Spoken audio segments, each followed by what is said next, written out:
नमस्कार, मैं जितेंद्र जैन और आप देख रहे हैं खबर समय जगत। आइए नजर डालते हैं आज की कुछ ताजा तरीन खबरों पर। सिवनी मध्य प्रदेश सरकार छात्र छात्राओं के सरकारी स्कूल में प्रवेशित कराने के लिए कई योजनाएं संचालित कर रही है। इन योजनाओं में शिक्षा विभाग के द्वारा स्कूल चले हम का नारा भी खूब लगवाया जा रहा है।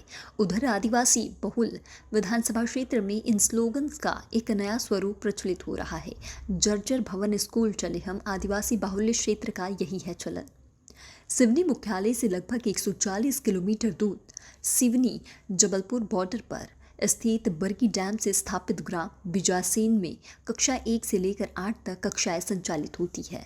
पर जिस भवन में स्कूल संचालित होता है वह 1985 में बना भवन है, जो बहुत पुराना होने की वजह से जर्जर हो चुका है। यहाँ बच्चों के साथ ही शिक्षकों को भी परेशानियों का सामना करना पड़ता है। बारिशों के दिनों में लगातार छुट्टी करनी पड़ती है। इतना ही नहीं, नर्मदा नदी का ट्यूब का पानी भी स्कूल के अंदर तक घुस जाता है। लगातार शिकायत के बावजूद आज तक किसी ने इसकी सूद नहीं ली। उक्त पूरे मामले पर जो विकासखंड शिक्षा अधिकारी से जानकारी ली गई तो उन्होंने बताया कि लगभग 20 से 30 लाख का भवन स्वीकृत हो चुका है। निर्माण एजेंसी स्कूल के ही प्रधान पाठक को बनाया गया है। उनकी लापरवाही के चलते भवन का निर्माण नहीं हो पा रहा है।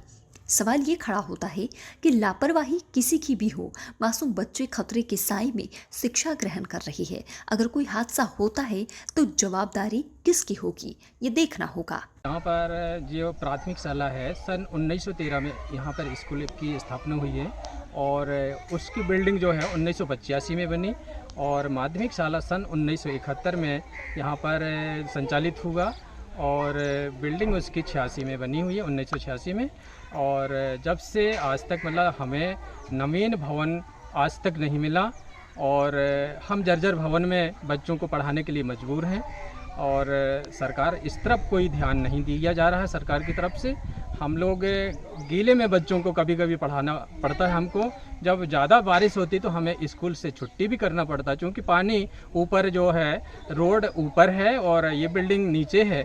इस ज़मीन स्तर में पानी रिस्क के अंदर आ जाता है, उसके कारण हम क्या करते हैं, बच्चों को बिठाने के लिए मजबूर नहीं कर सकते, छुट्टी करना पड़ता है हमको। कोई जानवर डूब क्षेत्र है जी, यहाँ पर आए दिन मतलब यहाँ पानी, चूँकि अब स्कूल के बाउंड्री के किनारे से पानी भर जाता है और यहाँ पर आए दिन कई प्रकार के विषैले जीव जंतु, सांप, गोहेरा इत्यादि हमारे स्कूल में प्रवेश कर जाते हैं। हम बस्ती वालों को बुलाते हैं और उनके लिए मारने की व्यवस्था करवाते हैं। अभी भी देखें, हमारे यहाँ एक गोहेरा आया, 4 दिन से हम लोग ऑफिस नहीं खोल पा रहे हैं, वहाँ से कोई रिकॉर्ड नहीं निकाल पा रहे हैं। हम बाहर ही बच्चों को दूसरे माध्यमिक शाला की बिल्डिंग है, इसमें हम बिठाल के और अभी अध्ययनरत कर रहे हैं। और देख सकते हैं आप कि अभी सामने बच्चे एक ही शाला में बैठे हुए हैं।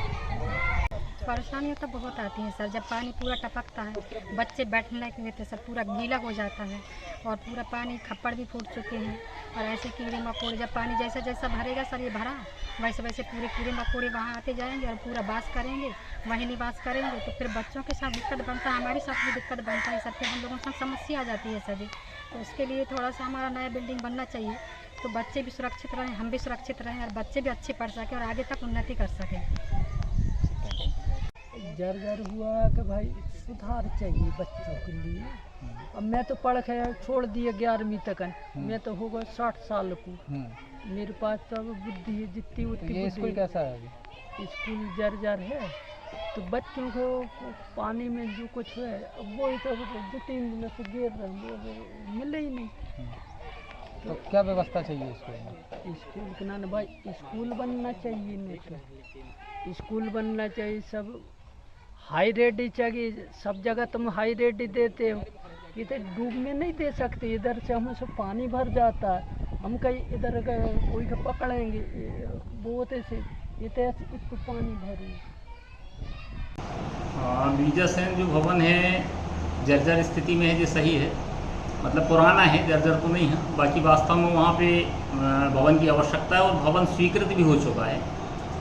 और भवन स्वीकृत होने के बाद संबंधित एचएम को बुलवा के उसने एचएम के द्वारा अनुबंध भी करा लिया गया है, किंतु अभी तक उसने भवन निर्माण कार्य शुरू नहीं किया गया है। इस संबंध में उसको कार्यालय से एससीएन भी दिया गया है और उसने जो एससीएन के जवाब में ये दे दिया कि लोहे के रेट बढ़ने के कारण हम भवन नहीं बना पा रहे हैं। लगभग 1.5 महीने पहले की बात है जी। इसके बाद लोहे के रेट घट गए। इसके बाद उसको बुलवाया भी गया कि भाई अब जो है सीमेंट और लोहे के रेट जो है वो भी जो पहले थे सामान्य स्थिति में वैसे ही हो गए हैं, तो आप भवन का निर्माण कार्य शुरू करा दें। बाकी प्रधान पाठक को बार बार निर्देशित करने के बाद प्रधान पाठक द्वारा इस विषय में कोई कार्रवाई नहीं की जा रही है, उसके द्वारा भवन का निर्माण नहीं किया जा रहा है। अब इसके संबंध में मैंने उच्च कार्यालय से भी चर्चा किया हूँ, तो जो भी आदेश निर्देश होंगे उसके अनुसार आगे की कार्रवाई की। इस स्थिति में तो संबंधित जो प्रधान पाठक है वो स्वयं जवाबदार है कि जब 2-3 महीने पहले जब भवन स्वीकृत हो गया तो उसको काम उसी समय शुरू करवा लेना चाहिए। उसको बार बार निर्देशित करने के बाद भी प्रधान पाठक द्वारा कोई उसमें टोटल लापरवाही है उसका कोई इंटरेस्ट नहीं है इस विषय में। सिवनी घनसोर से खबर समय जगत के लिए रघुवीर सोनी की report. For latest news, subscribe to our channel and press the bell icon.